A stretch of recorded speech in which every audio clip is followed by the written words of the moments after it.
అన్నా ఒకసారి పట్టుకొని చాలా పట్టుకోండినా సెక్రటరీ అన్నా కొంచెం సైడ్ వచ్చేయండి.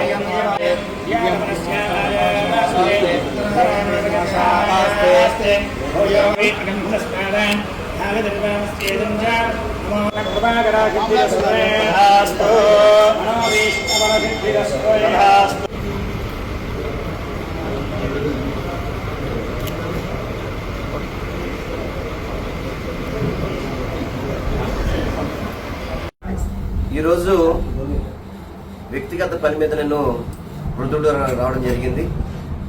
సోదరులు, మా పార్టీ సీనియర్ నాయకులు, మాజీ శాసనసభ్యులు ప్రసాద్ గారు వారి యొక్క ఆహ్వానం మేరకు వారి ఇంటికి వెళ్ళడం, అదేవిధంగా ఈరోజు అమ్మవారి సాలకు రావడం చాలా సంతోషంగా ఉంది.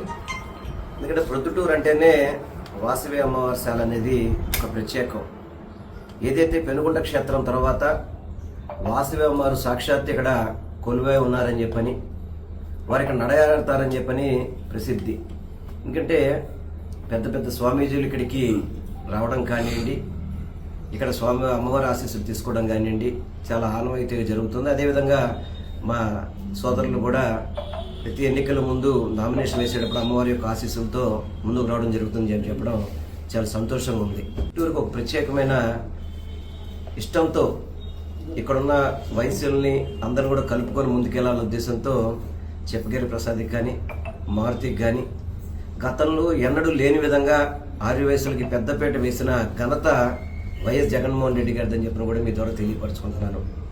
దాంతోపాటు ఆర్య వయసులకి అనేక రకాలుగా సపోర్ట్ చేస్తూ ఒక టిటిడి బోర్డు మెంబర్గానే కాదు, అనేక చైర్మన్లుగా కావచ్చు, వివిధ దేవాలయాల్లో అన్ని దేవాలయాల్లో ప్రముఖ దేవాలయాల్లో కూడా సభ్యులుగా వేయడం కానివ్వండి, ప్రతి ఒక్క దాంట్లో కూడా ఆర్య వయసులకి పదవులు దక్కినాయంటే అది జగన్మోహన్ రెడ్డి గారి ప్రభుత్వంలోనే 2019-24 వరకు స్వర్ణయుగం అని చెప్పని చెప్పుకునే పరిస్థితి ఈరోజు ఆర్య వయసుల్లో కలుగుతుంది.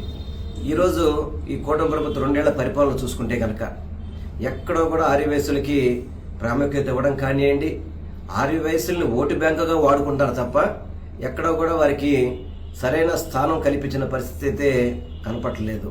ఏదో ఒక మంత్రి ఇవ్వాలి కదని చెప్పి ఒక వ్యక్తికి మంత్రి ఇవ్వడం, ఒక ఎమ్మెల్యే టికెట్ ఇవ్వాలి కదని చెప్పి టికెట్ ఇచ్చి చేతులు తుడిపోయే పరిస్థితి కూటమి ప్రభుత్వం కనబడేది. కానీ జగన్మోహన్ రెడ్డి గారి హయాంలో అలా కాదు. ఆర్య వయసులు అంటేనే సమాజానికి మేలు చేసేవాళ్ళు, సమాజానికి సహాయం చేసేవాళ్ళు ఒక ఆలోచనతో అన్ని చోట్ల కూడా ఎక్కడ అవకాశం ఉంటే అలా రాజకీయంగా అవకాశం కల్పించారు. అదేవిధంగా వాళ్ళకి అధికారంగా కావచ్చు, వారికి గౌరవం ఇచ్చే దాంట్లో కావచ్చు జగన్మోహన్ రెడ్డి గారు పెద్దపీట వేశారని చెప్పడానికి 2019-24 పరిపాలన మీ అందరికీ కూడా నిదర్శనం తెలియపరచుకుంటున్నాను.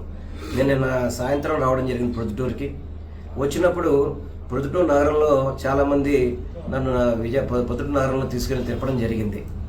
విజయవాడ నగరంలో ఏ విధంగా అయితే డబుల్ రోడ్స్, సెంట్రల్ లైటింగ్స్ ఉన్నాయో ప్రొద్దుటూరులో వచ్చినాయంటే మా శివప్రసాద్ గారు, మా మాజీ శాసనసభ్యులు ఘనత అని చెప్పని ప్రతి ఒక్కళ్ళు కూడా రాజకీయాలకు అతీతంగా ప్రతి ఒక్కళ్ళు కూడా ప్రొద్దుటూరు అభివృద్ధి చెందిందంటే గతంలో దశాబ్దాలకి ఇక్కడ ఎమ్మెల్యే ఉన్నప్పటికీ కూడా వాళ్ళు చేయలేని పనులని కూడా ఒక 5 సంవత్సరాలు అపోజిషన్లో ఉన్నాడు. అపోజిషన్ టైంలో ఎమ్మెల్యేగా ఏం చేయలేని పరిస్థితి.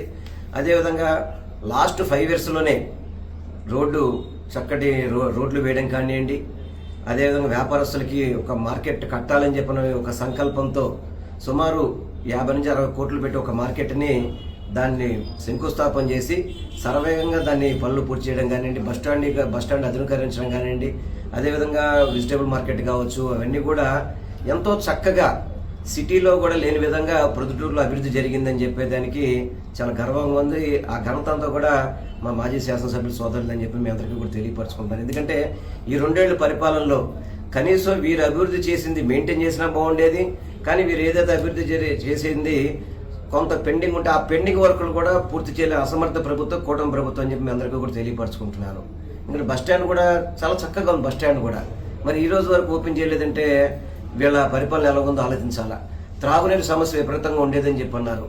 ఆ త్రాగునీరు సమస్య కోసం మంచినీరుని చక్కగా అందరికీ కూడా మంచినీరు అందే విధంగా మన మైలవరం ప్రాజెక్ట్ నుంచి అక్కడి నుంచి వాటర్ తీసుకొచ్చి స్థానిక ప్రజానికానికి అందించడం కానివ్వండి, పవర్ కూడా ఇది కరెంటు కోత కూడా చెప్పేవాళ్ళు. గతంలో ఎవ్రీ సెకండ్ సాటర్డే మెయింటెనెన్స్ కోసం ఒక 2-3 అవర్స్ చెప్పి ఆపితే ఈరోజు ఎప్పుడు కరెంట్ ఉంటుందో తెలీదు, ఎప్పుడు కరెంట్ వస్తుందో తెలియని విధంగా ప్రొద్దుటూరు నగరం అంతా కూడా అల్లాడుతుందని చెప్పని ఈరోజు స్థానిక ప్రజానికి చెప్తుంటే చంద్రబాబుని, నారా లోకేష్, పవన్ కళ్యాణ్ని ఇక్కడికి వచ్చేసరి మీరు సమస్యలు చూడండి అయ్యా, అంతే తప్ప ఊరికే మీ దగ్గర కూర్చొని డబ్బాలు కొట్టేసి ఏదో మా రాష్ట్రం అభివృద్ధి చెందిపోతుందని చెప్పని రోజుకొక సూట్ వేసుకున్నోడితో బూట్ వేసుకున్నోడితో ఫోటో దిగేసి రాష్ట్రాన్ని, రాష్ట్ర ప్రజల్ని మోసం చేసే విధంగా కూటమి పరిపాలన ఉంది తప్ప రాష్ట్రం అభివృద్ధి చెందిందన్న, సంక్షేమ పథకాల్లో ముందెళ్ళిందని కూడా అది జగన్మోహన్ రెడ్డి గారి నాయకత్వంలో జరిగిందని తెలియపరచుకుంటూ ఇంత ప్రొద్దుటూరుని అభివృద్ధి చేసిన మా మాజీ శాసనసభ్యులు తప్పకుండా రానున్న రోజుల్లో ప్రజానీకం అదేవిధంగా మా వాసవిమాత ఆశీస్సులతో తప్పకుండా మళ్ళీ ఆయన అధికారంలోకి వస్తారు. ఈ ప్రొద్దుటూరుని మళ్ళీ ఏదైతే పెండింగ్లో ఉన్న అభివృద్ధి పనులన్నీ కూడా మళ్ళీ మా శివప్రసాద్ గారితో సాధ్యమవుతుందని చెప్పి మీ అందరికీ తెలియపరచుకుంటూ ఈరోజు ఈ దేవాలయానికి వచ్చినందుకు, అమ్మవారిని దర్శించినందుకు చాలా ఆనందంగా ఉంది.